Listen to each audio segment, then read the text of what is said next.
नमस्कार साथियों, बहुत स्वागत है आपका श्री अरविंदो आईएएस में। और हम लोग यहाँ चर्चा कर रहे हैं करंट अफेयर की।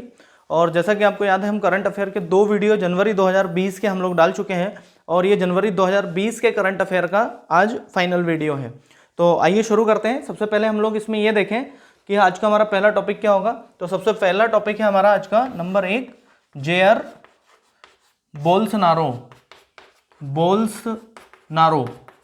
ठीक है, ये नाम याद रखिएगा, जेयर बोल्सनारो। इंपॉर्टेंट क्वेश्चन है कौन ये ब्राजील के राष्ट्रपति हैं। ठीक है, ये याद रखिए आप, प्रेसिडेंट ऑफ ब्राजील, ये ब्राजील के राष्ट्रपति हैं।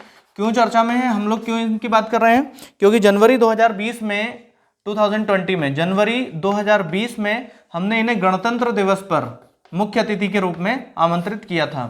गणतंत्र दिवस, रिपब्लिक डे पर, यानी 2020 के रिपब्लिक डे पर हमने इन्हें मुख्य अतिथि यानी चीफ गेस्ट के रूप में हमने इन्हें इनवाइट किया था। चूंकि हमारे देश में एक परंपरा रही है कि जब भी हम लोग गणतंत्र दिवस मनाते हैं तो किसी भी बाहर के एक देश के राष्ट्रपति को या प्राइम मिनिस्टर को या वहां के प्रमुख को हम लोग चीफ गेस्ट के रूप में बुलाते हैं। यह परंपरा हमने, याद रखिएगा, सन 1950 से शुरू की है। अगर एग्जाम में ये पूछ ले कि परंपरा कब से शुरू की गई है, तो सन 1950 से यह परंपरा शुरू की गई है। 1950 में सुकार्नो, एक नाम याद रखिएगा, सुकार्नो, ये इंडोनेशिया के प्रेसिडेंट थे उस समय। तो सुकार्नो हो जाएंगे इंडोनेशिया के प्रेसिडेंट। ठीक है, ये याद रखिएगा, प्रेसिडेंट। तो इंडोनेशिया के जो प्रेसिडेंट थे सुकार्नो, 1950 में पहली बार जब हमने गणतंत्र दिवस मनाया था तो उस समय ये हमारे यहाँ चीफ गेस्ट थे, यानी कि 1950 में। अब सन देख लीजिए और आगे 2020 की चर्चा हम कर ही चुके हैं। ये तो करंट अफेयर के दृष्टि से बहुत महत्वपूर्ण है कि 2020 में गणतंत्र दिवस पर कौन भारत में मुख्य अतिथि थे, वो तो चर्चा हो गई है। अब इससे पहले 2018 और 2019 यानी 2018 और 2019 के चीफ गेस्ट भी आप याद रखिए। तो 2018 में जो चीफ गेस्ट थे वो आसियान देशों के प्रमुख थे। ठीक है, अभी देखते हैं इसकी थोड़ी सी चर्चा हम लोग। आसियान कंट्रीज के जितने भी प्रमुख थे, आसियान कंट्री कौन से देश हैं, ध्यान रखिएगा, आसियान देशों में कुल 10 देश शामिल हैं। अभी थोड़ी सी डिटेल उसकी बता रहा हूं मैं, कौन से 10 देश, उसको एक ट्रिक से भी आप याद रख लीजिएगा। तो 2018 में आसियान कंट्रीज के जो चीफ थे वो सब गणतंत्र दिवस पर मुख्य अतिथि थे। 2019 चूंकि अभी निकला ही है इसलिए उसको भी याद रखना है, सिरिल रामफोसा, ये नाम याद रखिएगा आप, सिरिल रामफोसा, ये 2019 में यानी 2019 के रिपब्लिक डे में हमारे यहाँ मुख्य अतिथि थे। सिरिल रामफोसा साउथ अफ्रीका के राष्ट्रपति थे इस समय, दक्षिण अफ्रीका के राष्ट्रपति, प्रेसिडेंट ऑफ साउथ अफ्रीका। ठीक है, ऐसे याद रख लीजिए। तो ये 2019 में हमारे यहाँ मुख्य अतिथि थे। फिर से समझिए इसको, जेयर बोल्सोनारो कौन है, ब्राजील के राष्ट्रपति हैं। 2020 के गणतंत्र दिवस में यानी कि रिपब्लिक डे में चीफ गेस्ट थे इंडिया में। यह चीफ गेस्ट बनाने की जो परंपरा है हमने 1950 से शुरू की है और 1950 में सुकार्नो जो कि हमारे मुख्य अतिथि थे, ये इंडोनेशिया के प्रेसिडेंट थे उस समय। 2018 में हमने आसियान कंट्रीज के चीफ गेस्ट को मुख्य अतिथि बनाया था सभी को, और 2019 में हमने सिरिल रामफोसा जो कि साउथ अफ्रीका के प्रेसिडेंट थे, हमने उन्हें चीफ गेस्ट के रूप में आमंत्रित किया था। अब थोड़ी सी जानकारी आप इन आसियान कंट्रीज की देख लीजिए, ये कौन कौन से 10 देश जो आसियान में स्थित हैं वो एक ट्रिक से मैं आपको याद करा देता हूं, आप इतना इसको नोट डाउन कर लीजिएगा। हम लोग बढ़ते हैं आगे। तो हेडिंग है हमारी इसी वाले टॉपिक में आगे, आसियान देश या आसियान कंट्रीज। देखिएगा ध्यान से, आसियान कंट्रीज। सबसे पहले तो आप रख लीजिए इसका फुल फॉर्म याद, सबसे इंपॉर्टेंट तो वो हो जाएगा association of south east Asian Nations. लिख देता हूं मैं, एसोसिएशन ऑफ साउथ ईस्ट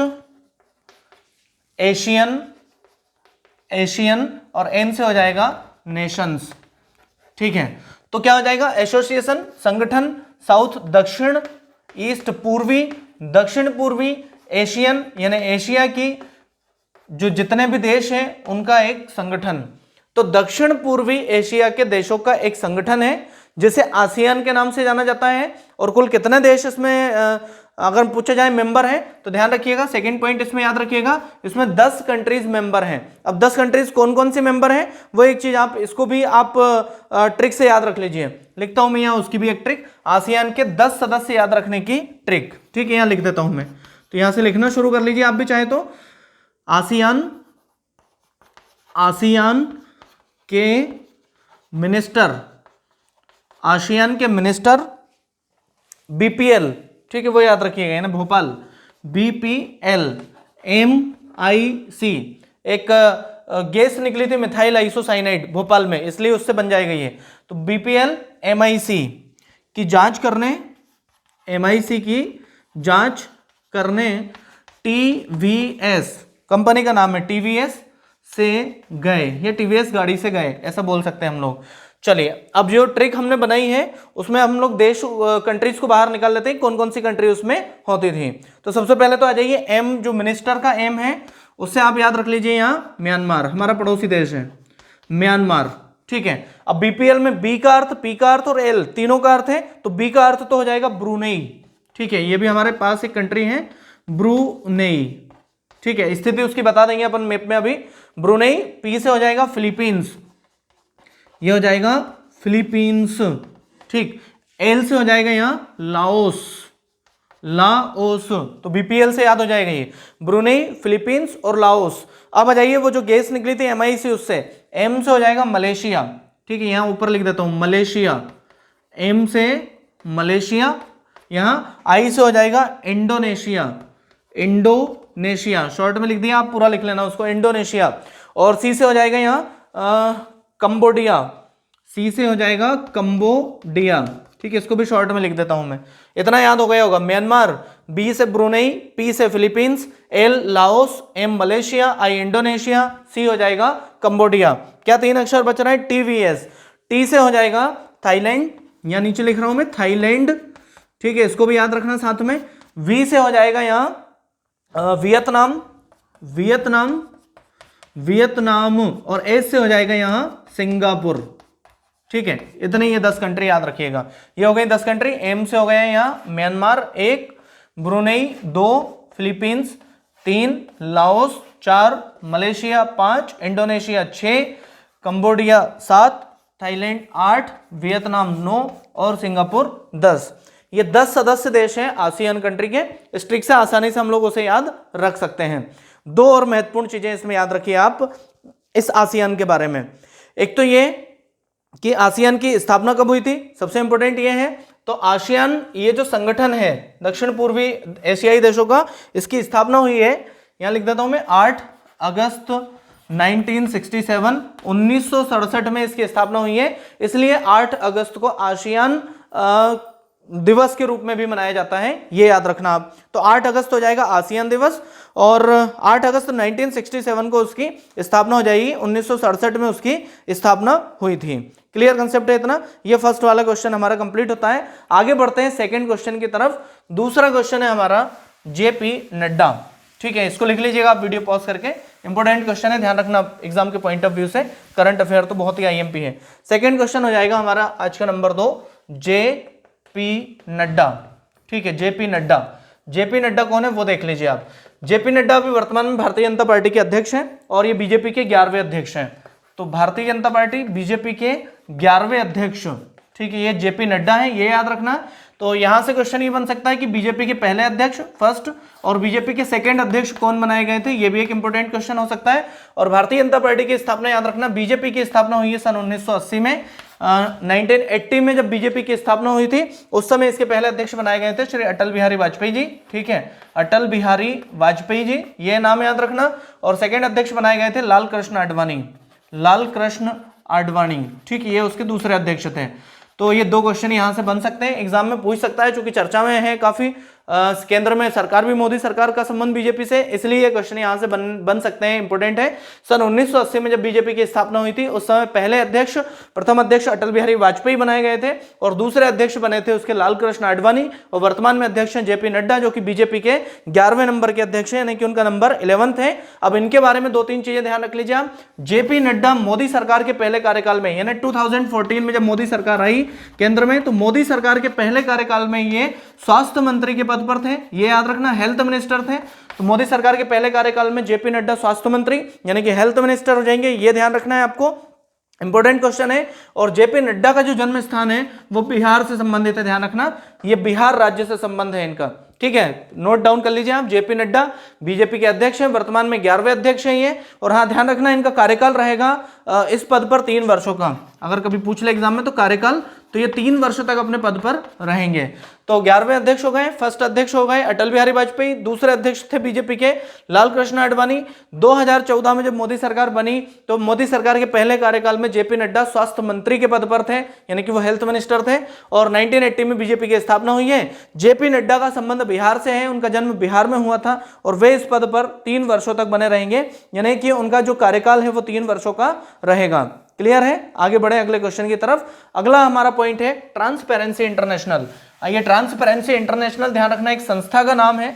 ये विश्व में जितने भी देश जो करप्ट हैं उनकी एक सूची जारी करती है। तो हेडिंग हो जाए हमारी नंबर 3 क्वेश्चन, ट्रांसपेरेंसी इंटरनेशनल। ठीक है, आप इसको पूरा लिख लेना, ट्रांसपेरेंसी इंटरनेशनल। आइए इसके बारे में कुछ मुख्य तथ्य देख लें पहले तो ट्रांसपेरेंसी इंटरनेशनल के बारे में ये याद रखना है कि 2020 में जनवरी में अभी इसने 180 देशों की सूची जारी की है करप्शन इंडेक्स को लेकर। ठीक है, ये जो सूची जारी हुई है इसे कहा जा रहा है करप्शन परसेप्शन इंडेक्स, भ्रष्टाचार धारणा सूचकांक।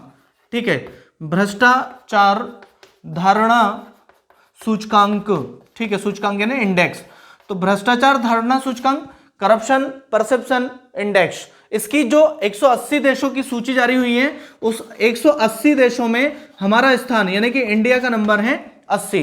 ठीक है, जो देश जितने कम नंबर पर रहेगा वो उतना कम करप्ट है, जो जितने ज्यादा नंबर बढ़ते जाएंगे उस देश के वो उतना ज्यादा करप्ट होता जाएगा, ये याद आपको रखना है इसमें। तो 180 देशों की सूची में हम लोग कहाँ हैं? हम लोग 80वें नंबर पर हैं, 80 नंबर पर हैं। हमारे साथ साथ कौन कौन इसमें शामिल है जो 80 नंबर पर है? तो हमारा पड़ोसी देश चाइना, ठीक है, उसके अलावा मोरक्को, धानो और बेनिन। चीन हो गया, मोरक्को ये याद रखना है, एक देश याद रखना है धानो, एक याद रखना है बेनिन। ठीक है, इनका भी नंबर हमारे साथ ही 80 है, ये सभी 80 नंबर पर रखे गए हैं, इनका सबका 80 नंबर है। तो इंडिया, चाइना, मोरक्को, धानो और बेनिन ये सब 80 नंबर पर हैं। अब इस सूची में टॉप पर कौन है, यानी कि सबसे कम भ्रष्ट देश कौन सा है जिसे इस सूची में रखा गया है? तो डेनमार्क और न्यूजीलैंड, 2 देश हैं, ध्यान रखना है। एक तो डेनमार्क और प्लस इसके साथ साथ हो जाएगा न्यूजीलैंड।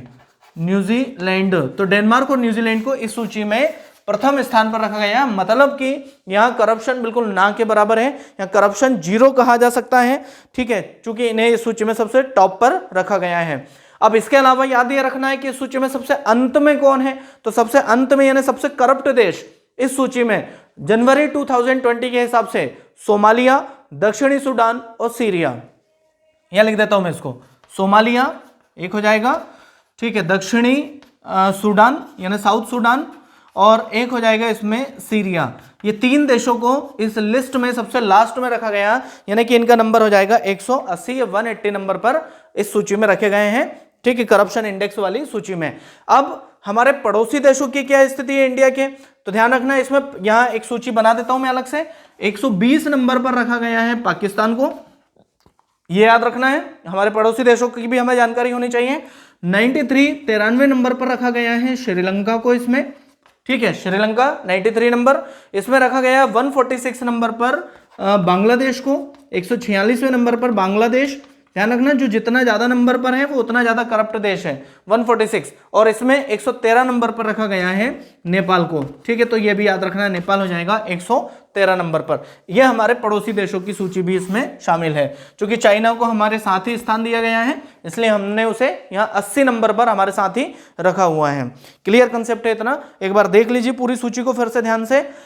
ट्रांसपेरेंसी इंटरनेशनल ने जनवरी 2020 में भ्रष्टाचार धारणा सूचकांक यानी करप्शन परसेप्शन इंडेक्स की 180 देशों की एक सूची जारी की है कि कौन देश कितना ज्यादा करप्ट है। इस सूची में 80 नंबर पर भारत को रखा गया है और हमारे साथ साथ चाइना, मोरक्को, घाना और बेनिन को भी स्थान दिया गया है। इस सूची में पहले नंबर पर, जिसमें करप्शन की जो संभावना बिल्कुल शून्य हो जाती है, उसमें रखा गया है डेनमार्क और न्यूजीलैंड को। ये बहुत कम करप्ट देश है। जबकि इस सूची में सबसे लास्ट में रखा गया है सोमालिया, दक्षिणी सूडान और सीरिया को।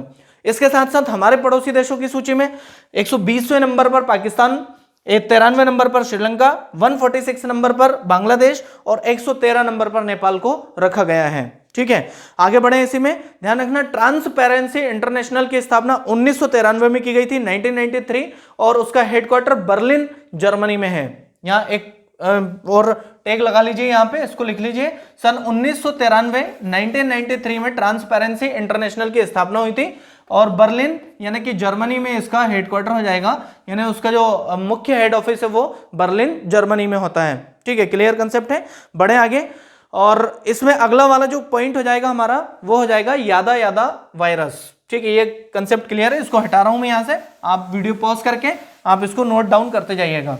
हमारा अगला जो पॉइंट है वो है यादा यादा वायरस। ठीक है, तो सिंपल सा एक लाइन में सुन लीजिए उसको, हालांकि मैं नोट डाउन कर देता हूं उसको।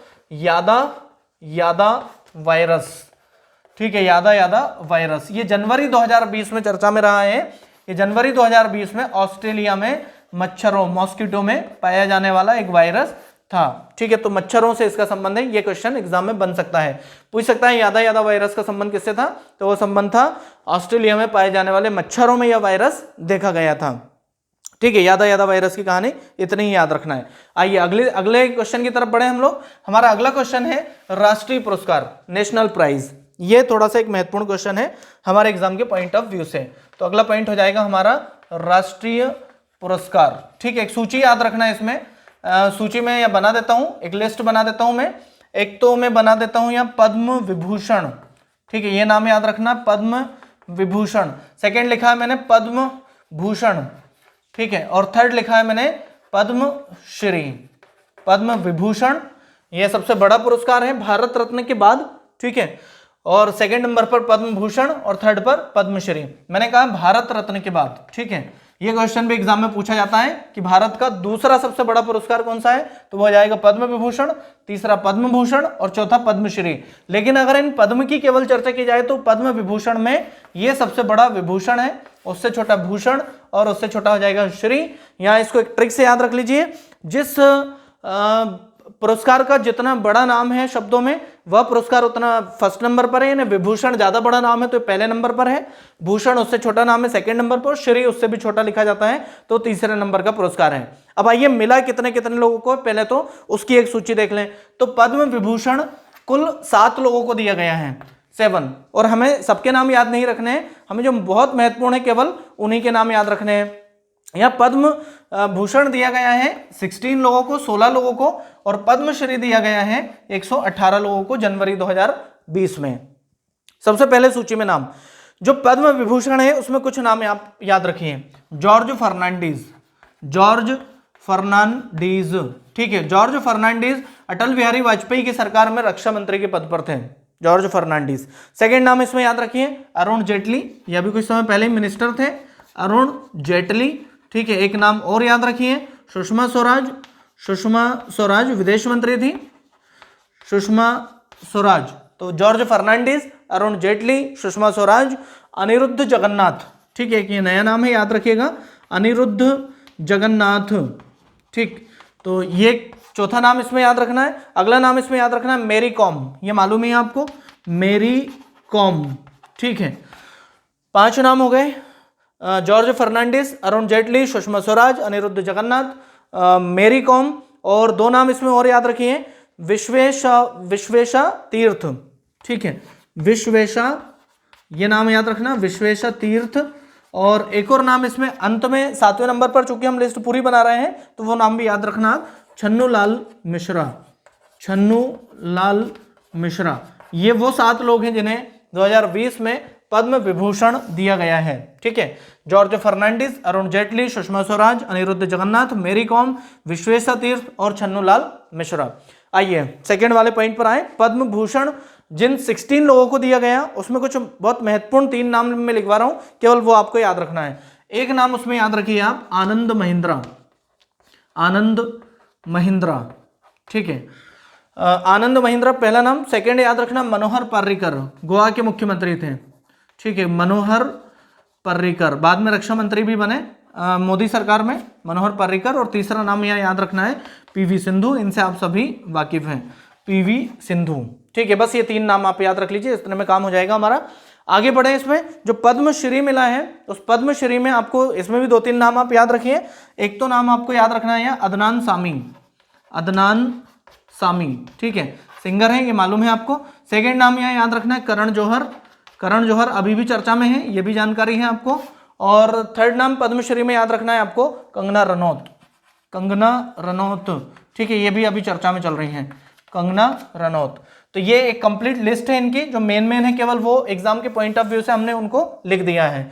आइए एक बार फिर से देख लें। राष्ट्रीय पुरस्कारों में सबसे बड़ा पुरस्कार भारत रत्न है। भारत रत्न के बाद पद्म विभूषण दूसरा सबसे बड़ा पुरस्कार है इंडिया का। पद्म विभूषण के बाद पद्म भूषण और पद्म भूषण के बाद पद्मश्री। ये एक सीक्वेंस से पूरा पुरस्कारों का लाइन से। फिर उसमें पद्म विभूषण जिन लोगों को मिला है उनमें पहला नाम जॉर्ज फर्नांडिस है, सेकेंड नाम है अरुण जेटली, फिर सुषमा स्वराज, फिर अनिरुद्ध जगन्नाथ, मेरी कॉम, विश्वेशा तीर्थ और अंत में हो जाएंगे छन्नूलाल मिश्रा। जिन 16 लोगों को पद्म भूषण दिया गया है उसमें कुछ मुख्य नाम है आनंद महिंद्रा, मनोहर पर्रिकर और पीवी सिंधु। पद्मश्री कुल 118 लोगों को दिया गया, उनमें कुछ प्रमुख लोगों के नाम है अदनान सामी, करण जौहर और कंगना रनौत। ठीक है, इसमें इतना ही आपको याद रखना है। आइए बढ़े अगले क्वेश्चन की तरफ। अगला क्वेश्चन है हमारा ऑपरेशन वनीला। ठीक है, मोस्ट इंपोर्टेंट क्वेश्चन ये भी। चलिए बढ़े अगले वाले क्वेश्चन की तरफ। ये इसको वीडियो पॉज करके जहां भी आप छूट जाए वीडियो पॉज करके आप उसको लिख सकते हैं, नोट डाउन कर लीजिएगा। तो अगला क्वेश्चन हमारा हो जाएगा ऑपरेशन वनीला, वनीला। ठीक है, इसको याद रखना आप, ये चर्चा में रहा था जनवरी 2020 में। ऑपरेशन वनीला ध्यान रखना भारतीय नौसेना द्वारा किया गया एक ऑपरेशन था। एक तो ये याद रखिए इंडियन नेवी के द्वारा, भारतीय नौसेना इंडियन नेवी के द्वारा ऑपरेट किया गया एक ऑपरेशन का नाम था ऑपरेशन वनीला। ठीक है, क्या था ऑपरेशन वनीला वो देख लीजिए। एक द्वीप है मेडागास्कर, मेडागास्कर। ठीक है, इस द्वीप का नाम याद रखिए। ध्यान रखना एक और बात इसके बारे में, मेडागास्कर का जो पुराना नाम था वो था मालागासी। यहां लिख देता हूं मालागासी। ठीक, तो मेडागास्कर पुराना नाम मालागासी। मेडागास्कर में जनवरी 2020 में एक साइक्लोन आया था, एक चक्रवात आया था। उस चक्रवात का नाम था डायना, डायना चक्रवात। तो यहां डायना चक्रवात से लोगों को बचाने के लिए हमारी भारतीय सेना द्वारा, भारतीय नौसेना द्वारा, नेवी द्वारा एक ऑपरेशन किया गया था जिसे ऑपरेशन वनीला नाम दिया गया है। कहां? मेडागास्कर में साइक्लोन आया था डायना, और डायना से लोगों को बचाने के लिए जो ऑपरेशन किया गया उसका नाम था ऑपरेशन वनीला। और मेडागास्कर का पुराना नाम भी आपको याद रखना है, यह हो जाएगा मालागासी। ठीक है, ये अब इसकी स्थिति कहाँ है विश्व में, यानी पृथ्वी पर? तो हिंद महासागर के में अफ्रीका के पूर्वी तट पर। मेडागास्कर आपसे पूछ ले कहाँ स्थित है, तो ये हिंद महासागर। ठीक है, हिंद महासागर में, और हिंद महासागर में कहाँ? तो जो अफ्रीका महाद्वीप है उस अफ्रीका महाद्वीप के पूर्वी तट पर। ठीक है, पूर्वी तट, ईस्टर्न कोस्ट पर यह जो द्वीप है यह स्थित है। अच्छा, एक और जानकारी इसके बारे में जो अति महत्वपूर्ण है, मेडागास्कर विश्व का चौथा सबसे बड़ा द्वीप है। तो विश्व के 3 सबसे बड़े द्वीप कौन से हो जाएंगे? तो उसमें पहला वाला आपको याद रखना है, नंबर 1, यह आपको पहले से भी पता हो सकता है, ग्रीनलैंड। ठीक है, विश्व का सबसे बड़ा द्वीप हो जाएगा नंबर 1 ग्रीनलैंड। सेकेंड नंबर पर है न्यू गिनिया, न्यू गिनिया। ठीक है, इसको याद रखना। और थर्ड नंबर पर हो जाएगा नंबर 3 बोर्नियो द्वीप, बोर्नियो। ठीक है, ये विश्व के 3 बड़े द्वीप हैं। और चौथे नंबर पर है मेडागास्कर, इसका नंबर आता है वर्ल्ड में 4। ग्रीनलैंड, इससे सब आप सभी लोग वाकिफ हैं, उत्तरी अटलांटिक महासागर में स्थित एक द्वीप है। उत्तरी अटलांटिक महासागर में स्थित एक द्वीप हो जाएगा ग्रीनलैंड। न्यू गिनिया सेकेंड वाला, ये ऑस्ट्रेलिया की उत्तर दिशा में है, ध्यान रखना, ऑस्ट्रेलिया के नॉर्थ साइड यानी उत्तर दिशा में। तो ऑस्ट्रेलिया के ठीक उत्तर में, आप मैप देखेंगे तो समझ में आ जाएगा, न्यू गिनिया स्थित है। और बोर्नियो द्वीप के बारे में याद रखना है, ये एशिया का सबसे लंबा द्वीप है, ध्यान रखना। ये पश्चिमी मध्य प्रशांत महासागर में स्थित है, पश्चिमी मध्य प्रशांत महासागर में स्थित है। एक तो ये याद रखना है। और इसके बारे में क्या याद रखना है, एशिया का सबसे लंबा, ठीक है, एशिया का सबसे लंबा द्वीप है कौन सा? बोर्नियो द्वीप। ये इतनी जानकारी इनके बारे में याद रखनी है। आइए एक बार फिर से सीक्वेंस से हो जाए पूरे क्वेश्चन सभी। सबसे पहले ऑपरेशन वनीला किसके द्वारा चलाया गया, एक तो ये याद रखना है, तो हमारी इंडियन नेवी के द्वारा, भारतीय नौसेना के द्वारा। क्यों चलाया गया? मेडागास्कर में जनवरी 2020 में एक चक्रवात यानी साइक्लोन आया था डायना। उस डायना से लोगों को बचाने के लिए जो ऑपरेशन चलाया गया उसका नाम था ऑपरेशन वनीला। ठीक है, मेडागास्कर विश्व का चौथा सबसे बड़ा द्वीप है। तो विश्व के सबसे बड़े द्वीप कौन से हो जाएंगे? पहले नंबर पर ग्रीनलैंड, सेकंड न्यू गिनिया और थर्ड हो जाएगा बोर्नियो। ग्रीनलैंड जो द्वीप है वो उत्तरी अटलांटिक महासागर में स्थित है। न्यू गिनिया ऑस्ट्रेलिया के उत्तरी दिशा में स्थित है और बोर्नियो द्वीप है पश्चिमी मध्य प्रशांत महासागर में स्थित है और ये एशिया का सबसे लंबा द्वीप है बोर्नियो। आप मैप देखेंगे तो आपको आसानी से पता चल जाएगा। जबकि मेडागास्कर हिंद महासागर में अफ्रीका महाद्वीप के पूर्वी तट पर स्थित एक द्वीप है। क्लियर है पूरी सारी कहानी इतनी? ठीक है, तो ये इसकी कहानी भी पूरी तरह से खत्म हो जाती है। अब इस जनवरी 2020 का जो करंट अफेयर है इसमें कोई भी क्वेश्चन शेष नहीं बचता है। ठीक है, एक तो दूसरी बात यह है कि हमारा अंतिम वीडियो था जनवरी 2020 के करंट अफेयर को लेकर। अब हम लोग एक नए वीडियो में फरवरी 2020 के करंट अफेयर में आपके सामने जल्दी उपस्थित होंगे। और इस वीडियो को आप, अगर ये वीडियो आपको पसंद आया है तो आप लाइक कीजिए, शेयर कीजिए और अगर अभी तक आपने अपना चैनल सब्सक्राइब नहीं किया है तो प्लीज श्री अरविंदो IAS को सब्सक्राइब कर लीजिए और बेल आइकन भी प्रेस कर दीजिएगा। ठीक है, तो एक नए वीडियो के साथ आपसे मुलाकात होती है एक अगले वीडियो में। Thank you so much.